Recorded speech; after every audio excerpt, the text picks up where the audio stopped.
Halo, sahabat selayang pandang. Assalamualaikum, salam sejahtera bagi yang beragama lain. Bagaimana keadaannya? Semoga dalam keadaan sehat, tak kurang satu apapun. Hari ini kembali di sharing, kita akan membahas tentang yang lagi viral, ghosting dalam hubungan. Apa sih itu ghosting? Apakah layak dilakukan? Dan bagaimana sih cara yang baik, cara yang elegan untuk bisa um, kita pisah dengan kekasih kita? Ikuti terus videonya.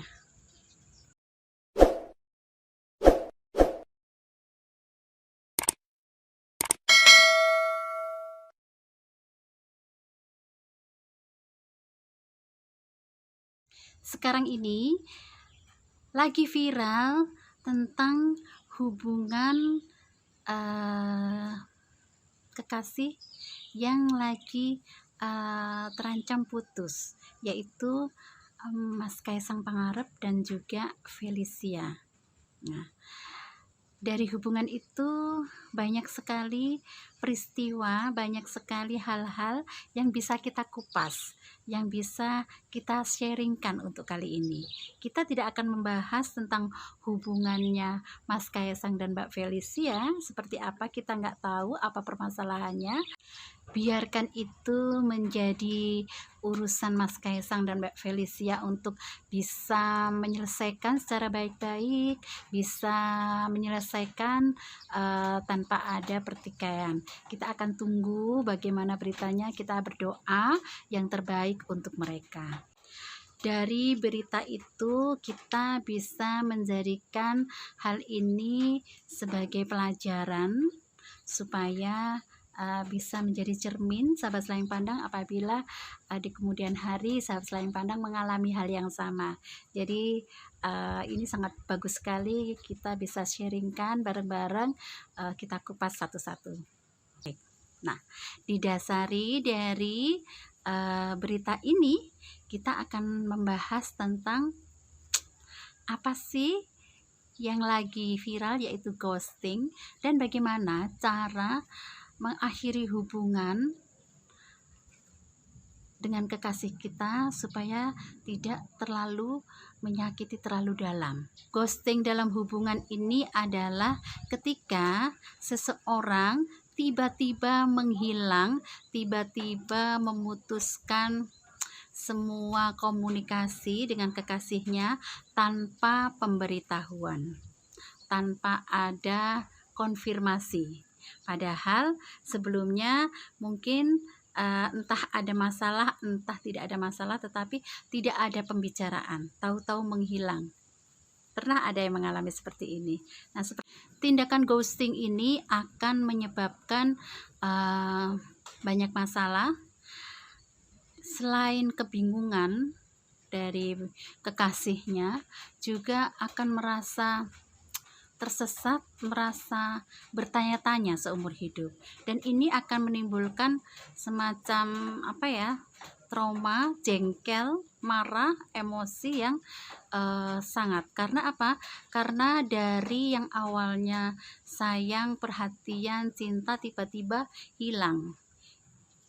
Oke, kalau misalnya ada masalah dalam hubungan, sebaiknya diselesaikan secara jelas, diselesaikan secara gamblang, diselesaikan secara baik-baik, supaya tidak akan menimbulkan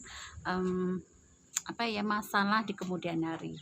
Karena ini menyangkut hati ya, menyangkut hati, nama baik juga. Kemudian mungkin kalau misalnya sudah jauh dalam, bisa juga menyangkut keluarga. Nah, sekarang bagaimana sih cara supaya kita bisa memutuskan secara baik-baik kekasih kita supaya tidak menimbulkan rasa sakit yang terlalu dalam? Yang pertama, memutuskan secara bijak. Dalam arti putuskan secara langsung, tanpa ada perantara, tanpa ada, kita bicara langsung face to face. Jangan melalui SMS atau WA gitu aja, kita putus gitu aja tanpa ada penjelasan. Itu akan sangat membuat kebingungan dari kekasih kita. Kemudian hormati perasaannya, hormati apa yang telah kalian lalui selama ini. Ini terutama untuk hubungan yang sudah lama, 1 tahun ke atas. Ini kita harus menghormati apa yang sudah dilalui bersama. Mungkin ada perjuangan-perjuangan bersama, perasaan yang dulu pernah ada. Bagaimanapun juga kalian berdua pernah saling mencinta. Bagaimanapun juga kalian berdua pernah ada di hati, masing-masing ada di hati. Maka hargai hal-hal itu. Yang kedua, kemukakan alasannya secara jelas, secara singkat, tidak apa-apa. Tidak perlu mendetail, kecil-kecil akan membuat sakit hati. Kita berikan alasan yang sejelas-jelasnya, tetapi tidak bertele-tele, tetapi juga tidak menyakiti. Jadi usahakan pilih bahasa yang paling halus, paling lembut supaya tidak menyakiti pasangan. Kemudian yang ketiga, beri ruang untuk pasangan Anda untuk memikirkan. Mungkin ada shock, ada seperti kaget menerima keputusan Anda, tetapi tolong itu biarkan dulu, beri ruang untuk dia mengemukakan hatinya, perasaannya secara lega, supaya tidak ada ganjelan lagi di kemudian hari. Nah, ada kemungkinan pasangan Anda akan meminta maaf, kemudian meminta untuk dipertimbangkan apakah bisa diperbaiki, kemudian mengulang lagi, beri kesempatan dan lain sebagainya. Nah, ini tergantung dari Anda. Apakah hal ini bisa bisa diputuskan putus benar-benar, atau ada kesempatan untuk bisa memperbaiki untuk kembali lagi. Nah, ini saatnya kalian berdua untuk bisa saling diskusi, saling terbuka.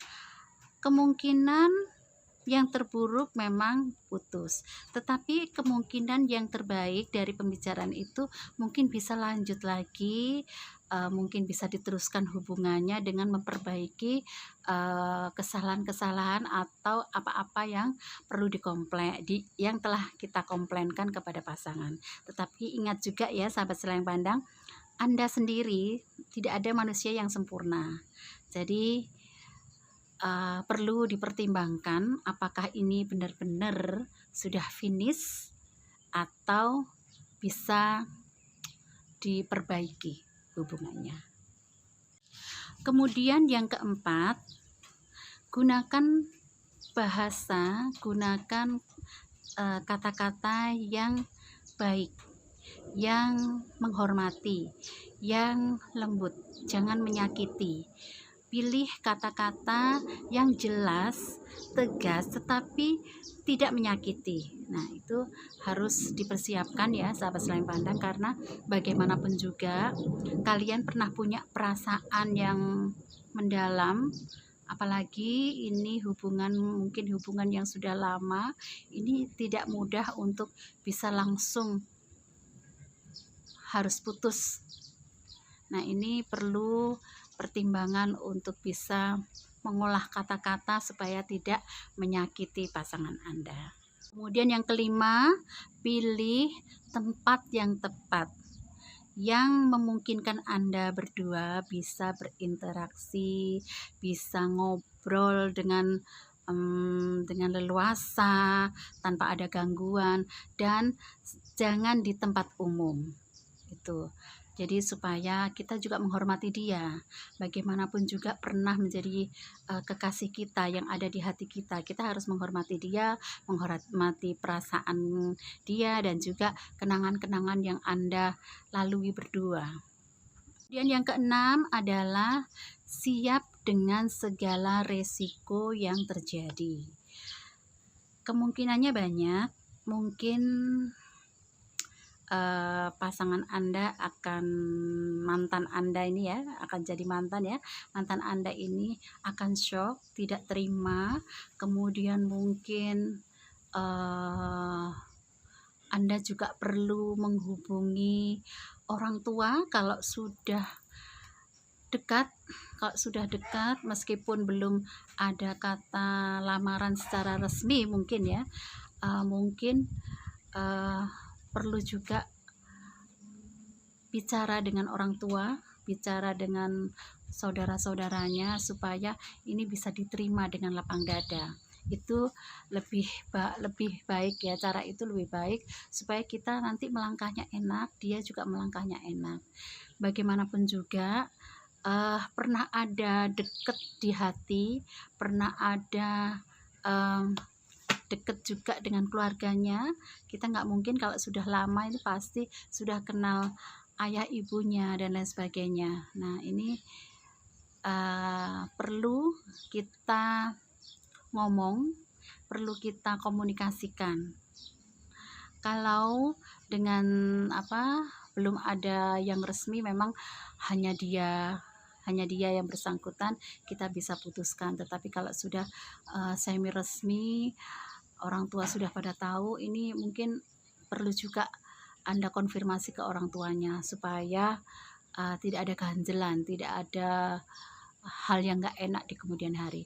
Banyak kok putus hubungan, putus pacaran, tetapi masih baik sama orang tuanya, masih baik dengan keluarganya. Bahkan ini ketika si kekasih ini menikah atau dia yang menikah, bahkan membantu, jadi seperti sahabat. Banyak juga seperti itu. Jadi tidak harus terjadi pertengkaran, tidak harus terjadi percekcokan ketika hubungan kekasih ini putus. Alangkah baiknya kalau semuanya itu dikomunikasikan. Nah, bila sahabat Selayang Pandang sudah melakukan step by step untuk mengemukakan keinginan untuk putus, alasan dan lain sebagainya, itu sudah jelas dan juga sudah sesuai. Kemudian pihak kekasih tidak terima, yaitu mungkin adalah salah satu resiko yang harus diterima apabila hal ini terjadi. Dan yang paling penting, sahabat Selayang Pandang, jangan pernah memulai hubungan baru ketika belum menyelesaikan hubungan yang lama dengan baik dan damai. Kemudian yang penting berikutnya yaitu jangan pernah memasuki hubungan orang lain, baik itu hubungan baik-baik saja atau hubungan yang sedang ada masalah, karena masalah mereka itu bukan urusan Anda. Jadi tidak ada hak untuk Anda memasuki hubungan tersebut. Nah, itu tadi ya sahabat Selayang Pandang, sharing kita kali ini sangat seru sekali tentang berita yang lagi viral. Kita bisa mengupas, kita bisa ambil pelajaran dari berita ini bahwa rumit sekali tentang suatu hubungan itu. Jadi kita doakan saja masalah dari yang ini sedang viral ini bisa terselesaikan dengan baik, bisa selesai dengan damai dan tidak ada konflik lagi. Oke, demikian video kita kali ini. Semoga bermanfaat untuk sahabat Selayang Pandang. Sharing-sharing kita. Bagi yang ingin ngobrolin tentang masalahnya, ingin sharing tentang masalahnya, kita sharingkan di sini, tulis di kolom komentar. Bagi yang belum baru menemukan channel ini, Tolong dukung Selayang Pandang Channel dengan cara subscribe, like, dan komen. Jangan lupa juga tekan tombol loncengnya, karena ketika Selayang Pandang Channel upload video baru, sahabat Selayang Pandang tidak akan ketinggalan notifikasinya. Bagi yang sudah subscribe, saya haturkan terima kasih. Follow juga IG dari Selayang Pandang Channel, supaya kita bisa lebih akrab lagi, kita bisa lebih dekat lagi. Terima kasih sudah menonton. Assalamualaikum. Salam sejahtera bagi yang beragama lain. Sampai jumpa di video berikutnya. Dadah.